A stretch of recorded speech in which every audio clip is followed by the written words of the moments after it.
Du 24 au 26 septembre se tient à Bamako le salon de la rentrée universitaire 2025-2026, un rendez-vous clé pour les nouveaux bacheliers qui découvrent les différentes filières et affinent leurs choix afin de bâtir un avenir solide et prometteur. L'hémorragie du postpartum survenant dans les 24 heures après l'accouchement reste la première cause de décès maternel. Pour y répondre, les autorités sanitaires ont lancé une semaine d'action du 23 septembre au 5 octobre.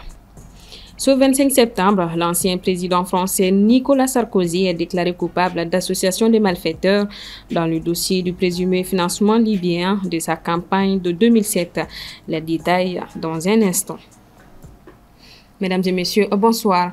Organisé par la Direction générale de l'enseignement supérieur et de la recherche scientifique, le salon de la rentrée universitaire se tient du 24 au 26 septembre. Conçu comme un cadre d'échange, il permet aux nouveaux bacheliers de mieux s'informer sur les différentes filières disponibles afin d'orienter leur choix d'études vers un avenir plus prometteur. Fatmata Wassiou. Choisir sa filière, c'est choisir son avenir. C'est le thème du salon de la rentrée universitaire pour l'année 2025-2026. Initié par la Direction générale de l'enseignement supérieur et de la recherche scientifique, ce salon constitue un espace d'échange entre plusieurs acteurs, parmi lesquels les nouveaux bacheliers. Je suis là aujourd'hui parce que j'aimerais avoir connaissance des universités pour pouvoir m'orienter, ainsi faire un bon choix de filière.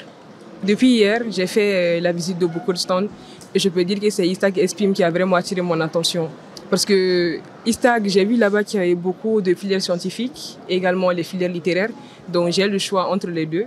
Et comme moi, je suis passionné par l'informatique, ils m'ont parlé un peu de leur système, donc ça m'a beaucoup plu et c'est pour cela que je me suis orientée vers ISTAC. Ces salons offrent également l'opportunité aux établissements d'enseignement supérieur de présenter leur programme universitaire aux nouveaux bacheliers afin de les aider dans le choix de leur filière d'études supérieures. Alors nous sommes là pour montrer aux néo-bacheliers de faire les choix de l'université Mon Plaisir, car nous savons que la formation que nous disposons peut garantir un avenir meilleur pour tout et chacun. Et surtout, nous disposons des relations qui seront bien disposées pour les étudiants et tout.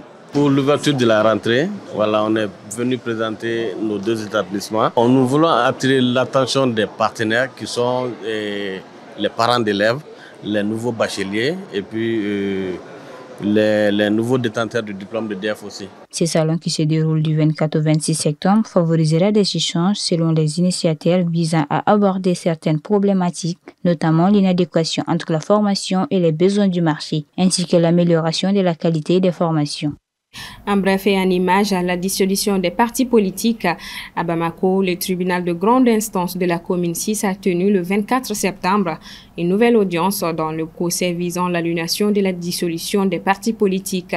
Après des débats entre les avocats des formations politiques et les représentants du contentieux de l'État, le verdict est attendu le 1er octobre. Un délibéré qui pourrait suivre la même orientation que celui rendu récemment par le tribunal de la commune 1. Un mot de santé. Chaque année, des centaines de femmes perdent la vie lors de l'accouchement. La principale cause de ces décès est l'hémorragie du postpartum, une complication qui survient 24 heures après l'accouchement. Pour y faire face, les autorités sanitaires ont consacré une semaine à la lutte contre l'hémorragie du postpartum du 23 septembre au 5 octobre dans les CSCOM, CCRF et hôpitaux.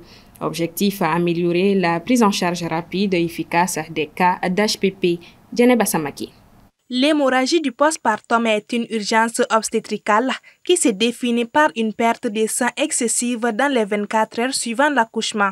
C'est un problème majeur de santé publique dans de nombreux pays. Et au Mali, elle est la première cause de décès maternels. L'hémorragie du postpartum, on le classe en deux tranches. Il y a l'hémorragie du postpartum immédiat qui survient dans les 24 heures après accouchement. Et l'hémorragie du postpartum tardive qui peut continuer jusqu'à 6 semaines après accouchement. Ça peut entraîner, un choc hypovolimique. Ça peut entraîner la défaillance des organes vitaux.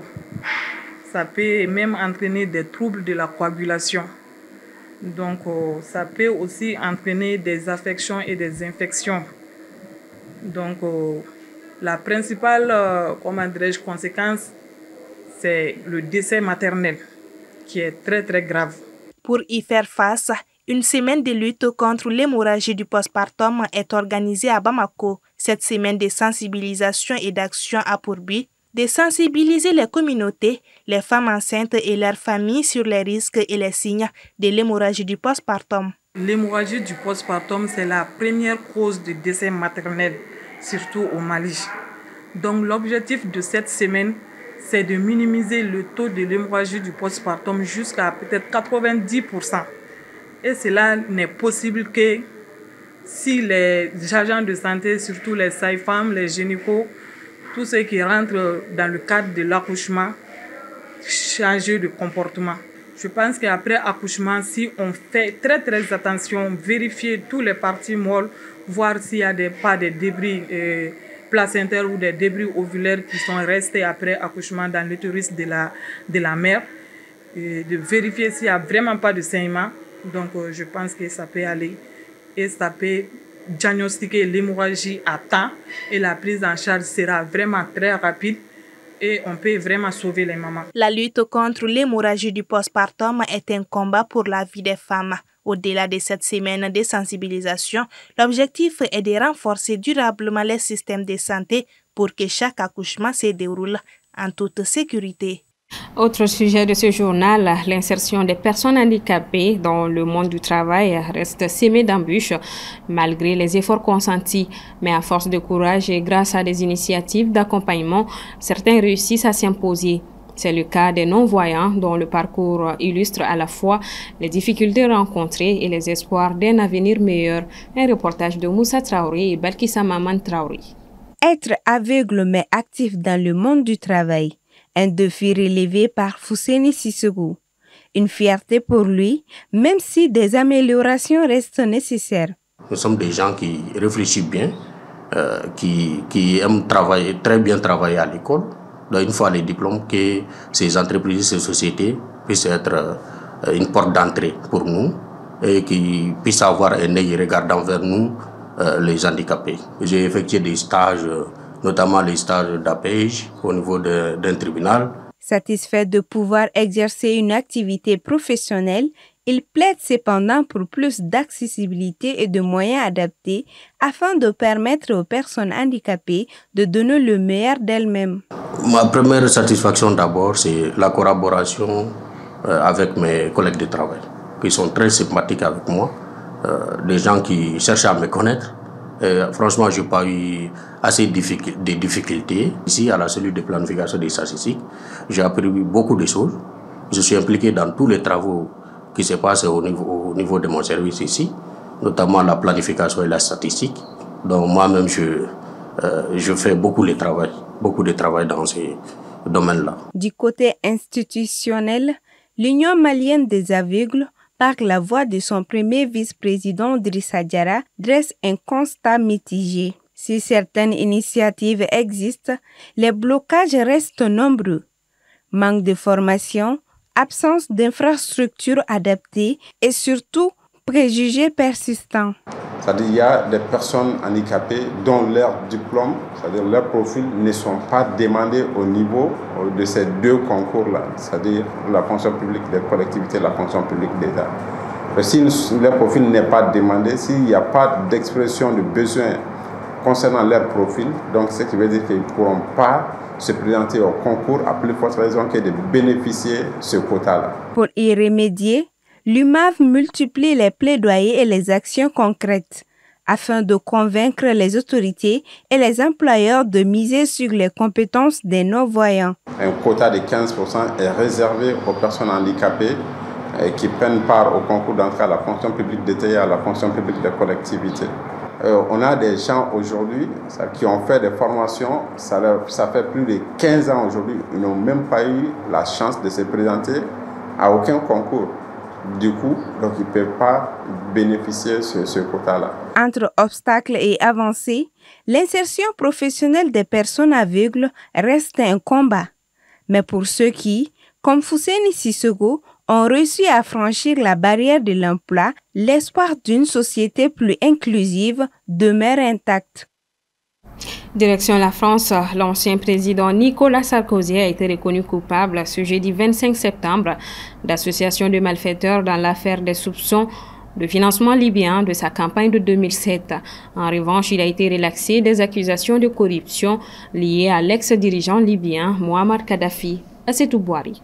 En France, dans l'affaire des soupçons de financement libyen de la campagne présidentielle victorieuse de Nicolas Sarkozy en 2007, qui a duré plus d'une décennie, le tribunal correctionnel de Paris a rendu sa décision ce jeudi 25 septembre. L'ancien président français Nicolas Sarkozy, âgé de 70 ans, a été condamné à 5 ans de prison avec mandat de dépôt à effet différé pour association de malfaiteurs. Il a toutefois été relaxé des faits de corruption. La présidente du tribunal a expliqué que l'ancien chef d'État était coupable d'association de malfaiteurs pour avoir laissé ses proches collaborateurs agir en vue d'obtenir des soutiens financiers de la part du pouvoir libyen. Pour le procureur, Nicolas Sarkozy, qui a comparu pour corruption passive, recel de détournement de fonds publics, financement illégal de campagne et association de malfaiteurs, a été aussi bien un commanditaire qu'un bénéficiaire de ce financement. Sarkozy sera convoqué dans un délai d'1 mois par le parquet qui lui signifiera sa date d'incarcération. Un appel éventuel ne suspendra pas cette mesure. 2 de ses anciens proches collaborateurs, à savoir Claude Guéant et Brice Hortefeux, ont été également reconnus coupables lors du procès. Ils écopent respectivement de 6 et 2 ans de prison. La 35e édition de la Coupe d'Afrique des Nations se tiendra du 21 décembre 2025 au 18 janvier 2026. En prélude à ce rendez-vous continental, les autorités marocaines ont décidé de renforcer les conditions d'accès à leur territoire pour les ressortissants de certains pays africains. Prévue du 21 décembre 2025 au 18 janvier 2026, la prochaine Coupe d'Afrique des Nations de football se tiendra au Maroc. En prélude à cet événement, le royaume chérifien mettra en place une autorisation électronique de voyage afin de mieux encadrer l'arrivée des supporters. Objectif, faciliter les formalités d'entrée, assurer une meilleure sécurité et réguler l'afflux massif attendu pendant la compétition. Cette autorisation, a demandé via l'application officielle Yala, concernera temporairement les ressortissants de 8 pays africains, le Sénégal, le Burkina Faso, le Niger, le Togo, le Gabon, le Cap-Vert, l'Algérie et la Tunisie. En temps normal, ce dispositif est déjà accessible aux citoyens exemptés de visa, comme ceux du Congo, du Ghana, de la Guinée et du Mali. Ils devront donc cette fois solliciter cette autorisation auprès du ministère marocain des Affaires étrangères avant leur départ. Certaines catégories de voyageurs, comme les personnes âgées de plus de 55 ans, en sont toutefois exemptées. Le dispositif est en vigueur depuis ce 25 septembre et restera applicable jusqu'au 25 janvier 2026, soit quelques jours après la fin de la CAN. L'application Yala, unique plateforme officielle de billetterie, servira à la fois de Fan ID et de visa électronique simplifié. Elle permettra de regrouper en un seul espace l'identité des spectateurs et leur autorisation d'entrée. Les voyageurs désireux d'assister à la compétition sont ainsi invités à anticiper leurs demandes afin d'éviter tout risque de refus d'embarquement. Et avant de nous quitter, découvrons ensemble la une de Journal du Mali. Cour pénale internationale, l'AES claque la porte, titre l'hebdomadaire dans son numéro 544. En effet, le Mali, le Burkina Faso et le Niger quittent la Cour pénale internationale accusés de partialité. Une décision politique dont les effets seront différés et limités. Vous y trouverez d'autres articles sur le délibéré concernant la dissolution des partis politiques, la flambée du prix du carburant et sur la préparation des aiglonnés pour le tournoi UFOA U17. Journal du Mali est gratuit et téléchargeable sur www.journaldumali.com. Bonne lecture à vous, mesdames et messieurs. Merci d'avoir suivi ce 1945. Le rendez-vous est pris pour demain, même heure, même plateau.